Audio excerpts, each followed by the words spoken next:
అమ్మవారి గుడిలో రోహిణి చేత మోకాళ్లపై మెట్టులు ఎక్కిస్తున్న ప్రభావతికి ఎదురుపడ్డ గుండె పగిలే నిజం. ఊహించని నిర్ణయం తీసుకున్న ప్రభావతి ఇక రోహిణితో అయితే చెప్తూ ఉంటుంది ప్రభావతి, ఈ రోజు నుంచి ఎవరు మనకి వండి పెట్టవలసిన అవసరం లేదు. ఈ రోజు నుంచి నువ్వే నాకు వంట చేసి పెట్టాలి అనంగానే ఆ మాటకి మీనా అయితే తనకి ఇబ్బంది కలుగుతుంది కదా అత్తయ్య, నేనే చేసి పెడతాను అంటూ అనంగానే నువ్వేమీ చేసి పెట్టవలసిన అవసరం లేదు, రోహిణియే అన్నీ చేసి పెడుతుంది అంటూ చెప్తూ ఉంటుంది ప్రభావతి. ఆ మాటకి రోహిణి అయితే ఒక్కసారిగా షాక్ అయి చూస్తూ ఉంటుంది. ఇంతలో ఇక ప్రభావతి అయితే, రోహిణి మనం వంట మొదలు పెడదామా? నువ్వు ఇంటి పెద్ద కోడలివి, నువ్వు బాధ్యతలు తీసుకోవడానికి ఏమాత్రం తీసిపోవని అందరికీ నిరూపించాలి. ఇంతకాలం ఇది వండి పెడితేనే మన ఇంట్లో అందరికీ గడుస్తుందన్నట్టు చెప్తుంది కదా, పద వంట చేసి చూపిద్దువు గాని అంటూ ఇక ప్రభావతి అయితే రోహిణిని వంటగదిలోకి అయితే తీసుకుని వెళ్తుంది. ఇక తనకైతే కూరగాయలన్నీ ఇచ్చి, ఈ రోజు నుంచి మన వంట మనమే చేసుకోవాలి, ముందు మొదలుపెట్టు, మనోజ్ మళ్ళీ ఆఫీస్కి వెళ్ళే టైం అవుతుంది కదా, మళ్ళీ వాడు అసలే ఆకలికి ఆగలేడు, వంట చెయ్యి అంటూ ప్రభావతి అయితే రోహిణికి అప్పగిస్తుంది. ఇక రోహిణి మాత్రం ఇదేం కర్మరా బాబు అంటూ చూస్తూ ఉంటుంది. ఇంతలో ఇక మీనా మీద కోపంగా అరిసిన ప్రభావతి మీద బాలుకైతే చాలా కోపం వస్తుంది. ఈ రోజు నుంచి నీ వంట నువ్వే వండించుకో, ఎవరొద్దన్నారు? ఇన్ని రోజులు నా భార్య అందరికీ సేవలు చేసింది, ఇంట్లో ముగ్గురు కోడళ్ళు ఉండి కూడా నా భార్య ఒక్కరితే పని చేస్తుంది, మిగతా ఇద్దరు కోడళ్ళు ఏ పని చెయ్యకపోయినా ఎప్పుడూ కూడా తను ఆ వంతు వేయకుండా అన్ని పనులు చేస్తూనే ఉంది, అందరికీ ఏం కావలసినా చూసుకుంటూనే ఉంది అంటూ బాలు అనంగానే, అది నిజమే కదా, ఇన్ని రోజులు పాపం మీనా ఒంటి చేత్తో అన్ని పనులు చేసింది, ఏంటాంటీ ఇప్పుడేదో మీకు అవకాశం దొరికింది కదని ఇష్టం వచ్చినట్టు మాటలంటున్నారు, ఇంతకాలం మరి తనే కదా చేసి పెట్టింది అంటూ శృతి కూడా చెప్పి లోపలికి వెళ్తుంది. ఇంతలో రోహిణి అయితే కోపంతో రగిలిపోతూ ఉంటుంది. ఇప్పటి వరకు మీనా ఇంటి పనులన్నీ చేసింది, నేను ఎలాంటి పని చెయ్యలేదు, ఇక మీదట నా చేతే పనులన్నీ చేయిస్తుందేమో అంటూ ఇక ఆలోచిస్తూ ఉండంగా మనోజ్ అయితే వస్తాడు. ఏమైంది అంటూ అనంగానే, ఏమైందా, ఇదంతా నీ కారణంగానే, నువ్వే గనక ఈ తప్పు చేసుండకపోతే ఈరోజు నాకు ఈ పరిస్థితి వచ్చుండేదే కాదు, అందరికీ మీనా అన్నీ చేసి పెట్టేది, ఎంతో హాయిగా తినేవాళ్ళం, ఇప్పుడు ఆంటీ నేను వంట చెయ్యాలి, నేను మనకు సంబంధించిన అన్ని పనులు చెయ్యాలి అంటుంది, నాకెలా కుదురుతుంది చెప్పు, నేనేమైనా ఖాళీగా ఉంటానా? నేను బ్యూటీ పార్లర్కి వెళ్ళాలి కదా, నాకంటూ కొన్ని పనులు ఉంటాయి కదా, మీ అమ్మ ఖాళీయే కదా, తన ఈ పనులన్నీ చేసుకోవచ్చు కదా అంటూ రోహిణి అంటూ ఉండంగా ఆ మాటలైతే ప్రభావతి వినేస్తుంది. ఏంటి, రోహిణిని నేను ఇంతగా వెనకేసుకు వస్తుంటే తను మాత్రం నా వెనకాల ఇలా మాట్లాడుకుంటుందా? నాకు ఎంతో ఇష్టమైన కోడలని నేను ఆలోచిస్తూ ఉంటే తను ఇలా అనుకోవడం ఏంటి? అసలు ఎవరికి నేనంటే విలువ లేదా అంటూ ఆలోచిస్తూ ఉంటుంది ప్రభావతి. అప్పుడే మీ కామాక్షి అయితే వస్తుంది. కామాక్షి రాగానే, ఏంటొదినా అలా చూస్తున్నావు, ఏమైంది అంటూ అనంగానే, ఏమవడమేముంది, ఎవరికి నేనంటే విలువ లేదు, ఎవరు నన్ను పట్టించుకోవడం లేదు అంటూ అనంగానే, సర్లే కానీ నువ్వు విషయం చెప్పడానికి వచ్చాను, ఈ సమయంలో ఏదోటి శుభవార్త వింటే ఇంట్లో అన్ని సమస్యలు పోతాయి కదా, రోహిణి పెళ్ళై ఇంతకాలమైనా తను ప్రెగ్నెంట్ అవ్వలేదు, తనకంటూ కొన్ని పూజలు చేయిస్తే వెంటనే తల్లయ్యే అవకాశం ఉంటుంది, కాబట్టి నువ్వు తనతో పూజలు చేయించు, నేను స్వామీజీని కలిసొచ్చాను అంటూ ఇక తను చేయవలసిన పూజలన్నీ చెప్తుంది కామాక్షి.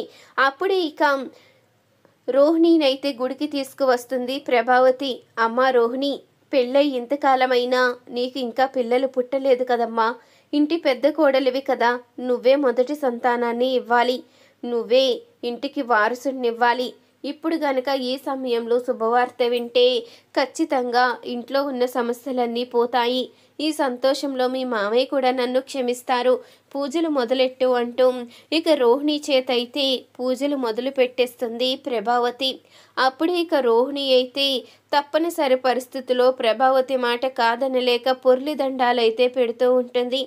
ఇక అవి పూర్తయిన తర్వాత ప్రభావతి అయితే చెప్తూ ఉంటుంది, అమ్మ రోహిణి, పొర్లి దండాలు పూర్తయ్యాయి కదా, ఇక నువ్వు మోకాళ్ళపై మెట్లు ఎక్కాలమ్మా. మోకాళ్ళపై మెట్లు ఎక్కుతూ అమ్మవారిని ధ్యానిస్తూ నీకు సంతానం కావాలని కోరుకుంటే ఖచ్చితంగా నీకు సంతానం కలుగుతుంది. ఇంట్లో ఉన్న సమస్యలు కూడా తొలగిపోతాయి అంటూ అనంగానే, ఏంటత్తయ్య మీరనేది?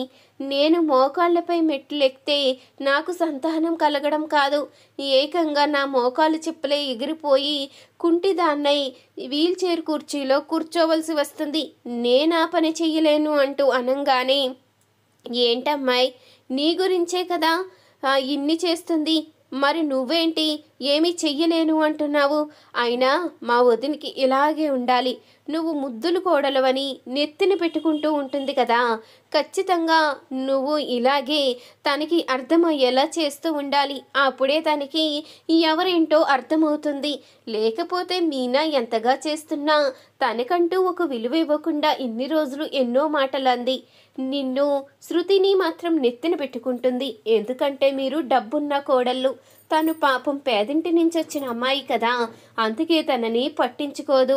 ఏంటో ఈ లోకంలో తల్లి తండ్రి డబ్బుకి విలువ చూపిస్తున్నారు, పిల్లల్ని ఒకరిని ఒకలా చూస్తున్నారు. అంతా డబ్బు మహిమలా ఉంది. అయినా ఇదంతా నీ మంచి కోసమే కదా చేస్తుంది.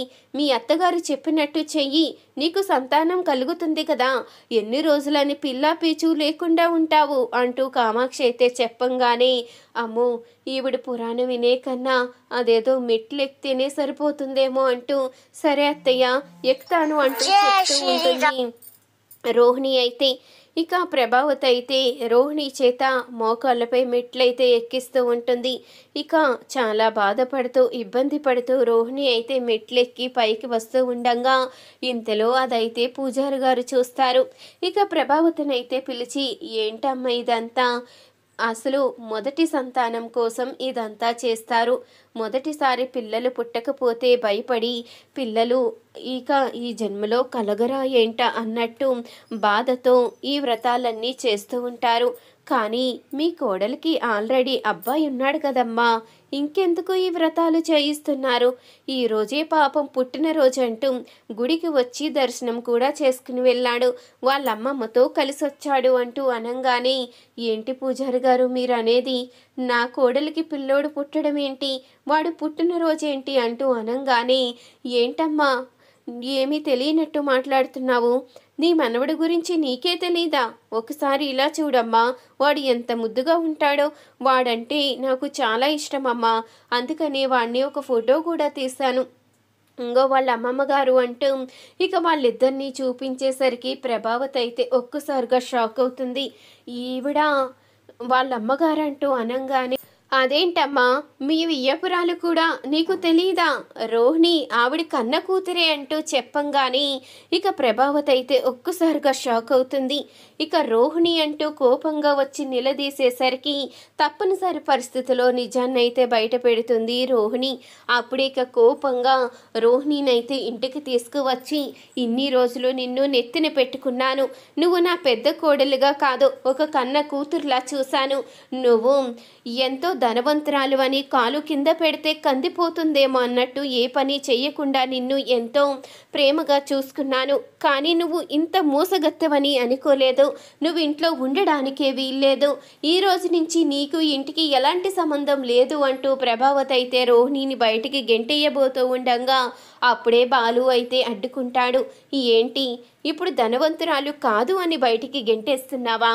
ఇన్ని రోజులు ధనం ఉందని నెత్తిన పెట్టుకున్నావు, ఇప్పుడు ధనం లేదని బయటికి గెంటేస్తున్నావు, ఏ మనిషివమ్మా నువ్వు అంటూ ఇక బాలు అడుగుతూ ఉండగా, డబ్బు ప్రస్తావన ఒకటే కాదు, దానికి ఒక కొడుకు కూడా ఉండి మోసం చేసింది అంటూ అనంగానే, మనోజు మాత్రం ఎన్నా తక్కువ, పెళ్లికి ముందే వేరే అమ్మాయితో వెళ్ళిపోలేదా? వాడికొక న్యాయం, పార్లలమ్మక ఒక న్యాయమా అంటూ బాలు అయితే ఇక ఆపి ప్రభావతికి అయితే షాక్ ఇస్తాడు. ఈ వీడియో కనుక మీకు నచ్చినట్లయితే తప్పకుండా ఒక లైక్ చేయండి. మా ఛానల్ని సబ్స్క్రైబ్ చేసుకుని పక్కనే ఉన్న గంట సింబలపై ఆల్ అని క్లిక్ చేయండి. అప్పుడే మేము పెట్టే ప్రతి వీడియో మీరు మిస్ కాకుండా చూసేవచ్చు.